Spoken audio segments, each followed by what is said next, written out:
We've got this culture that categorizes dog training into two camps, punitive or positive.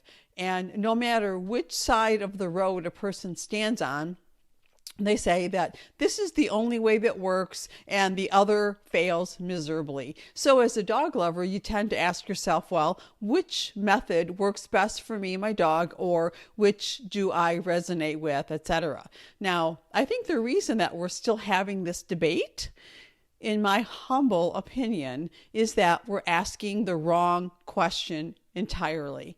And I'll get back to that in a minute. So the positive style of training is the method of choice for those of us who reject punitive, corrective, and coercive methods. Of course, right? I mean, it uses positive reinforcement, meaning our dogs are rewarded for making the right choice, and the unwanted behaviors, when properly managed, fade away, and the reinforced behaviors grow into habits.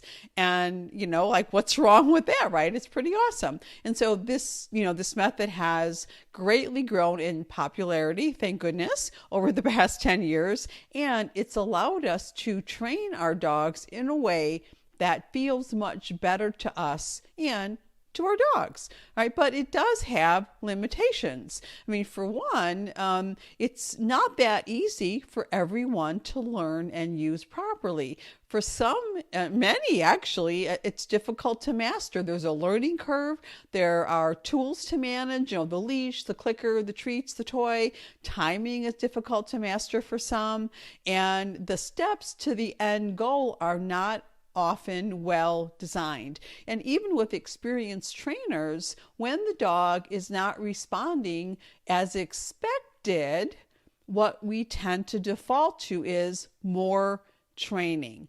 And as more and more training is done, dogs become more and more confused, and they try harder and harder to make the choice that gets them the thing that they want.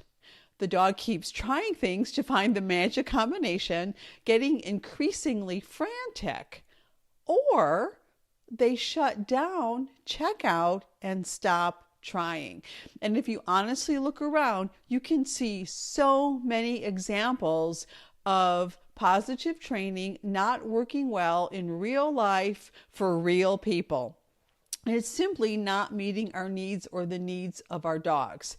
And it's definitely on the right track, right? I mean, let's not even consider going back or over whatever to, punitive corrective style of training. I mean, that's not even remotely what I'm suggesting. What I am suggesting is that positive training is merely a stepping stone toward a better way.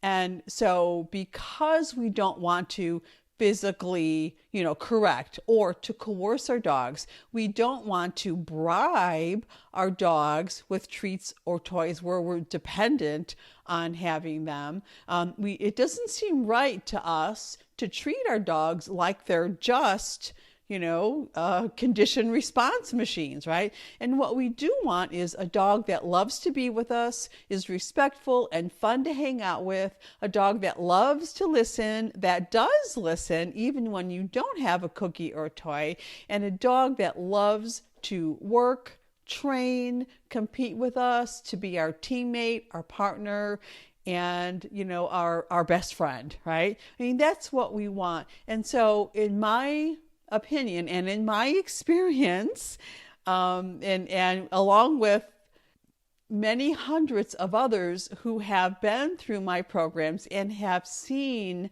the amazing transformations, the way to get there, the way to have a relationship, a partnership with our dogs that looks like that, is not through training, but through a collaborative partnership that recognizes that dogs are smart, emotional, and by design want to connect with us in a real way.